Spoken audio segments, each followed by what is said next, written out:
ថ្មកុំយកក្លានល្អទៅជល់ពងទា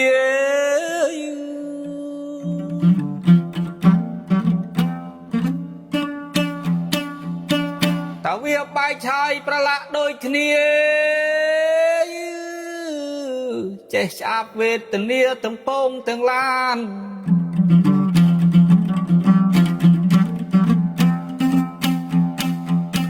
ពងឡើងហាងឆេងកុំលេងប្រមាថទេ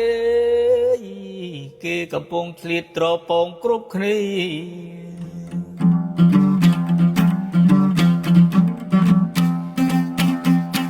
ខុសអីតាមីងមួយពុយប៉ះពងទាគេស្គាល់គ្រប់គ្នាថាខ្វះងាយគុណធម៌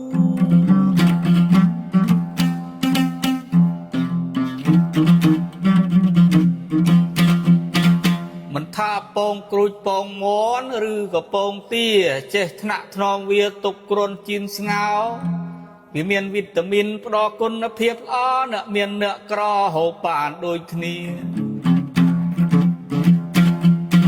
កុំដូចមេអំបៅអ៊ូតអាងសម្រស់ទៅខាក់ទៅស្ដោះដាក់សัตว์ដង្កូវភ្លេចកំណើតខ្លួន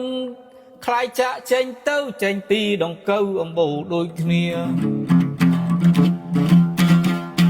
នោះយើងឆ្លងកាត់ភាពក្រីក្រលំបាកពេលមានយុស័កទ្រពធនធូធា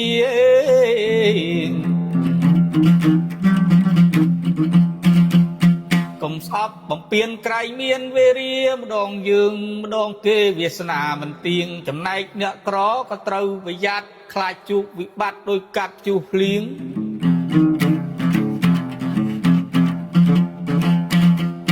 កុំធ្វេសប្រហែសព្រោះហើយអ្វីសុទ្ធតែមិនទៀងសម្រួចសំលៀងរៀនសូត្របន្ថែមរឿងផ្ដើមពីហេតុចែកដោយកង្វល់